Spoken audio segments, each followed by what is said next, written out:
Shalom, saat ini kita akan merenungkan bagian firman Tuhan yang terambil dalam Roma 12 ayat 2.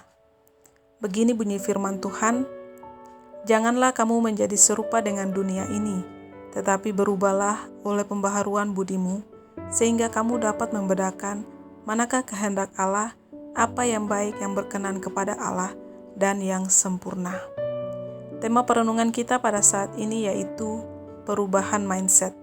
Selama ini banyak anak-anak Tuhan yang merasa bahwa hidup mereka telah berubah, hanya karena tidak lagi melakukan pelanggaran-pelanggaran lahiriah.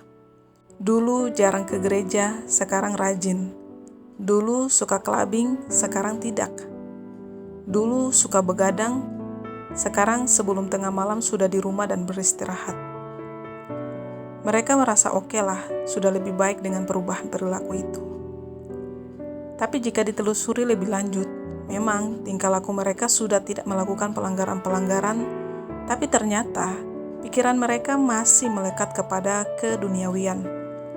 Mereka masih berpikir bagaimana cara cari duit sebanyak-banyaknya.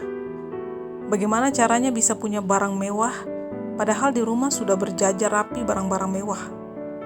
Bagaimana bisa menang proyek dengan memakai cara-cara yang dunia biasa lakukan. Hari ini saya ingin menegaskan tentang apa arti sesungguhnya hidup di dalam Tuhan. Perubahan yang paling dibutuhkan setelah kita percaya dan menerima Yesus di dalam hati kita adalah perubahan mindset atau pola pikir. Artinya, kita hanya memiliki satu tujuan hidup, yaitu bagaimana kita hidup hanya untuk melakukan apa yang Allah Bapa di surga kehendaki. Kita menjalani hidup di dunia seturut dengan kemauan Yesus. Apa yang kita pikirkan dan lakukan di dunia seharusnya menyenangkan dan memuliakan Yesus. Inilah yang dikatakan hidup sama seperti Kristus telah hidup.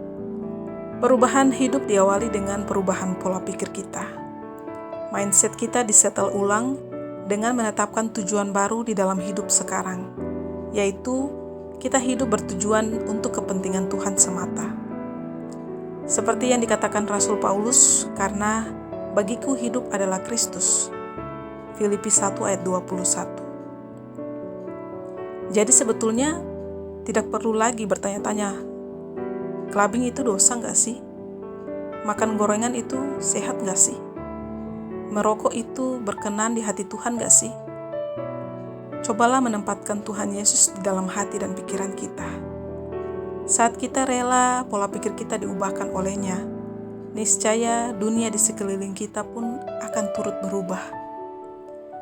Perubahan hidup itu diawali dengan perubahan mindset yang seturut dengan kehendak Tuhan Yesus. Salam perubahan mindset. Tuhan Yesus memberkati kita semua.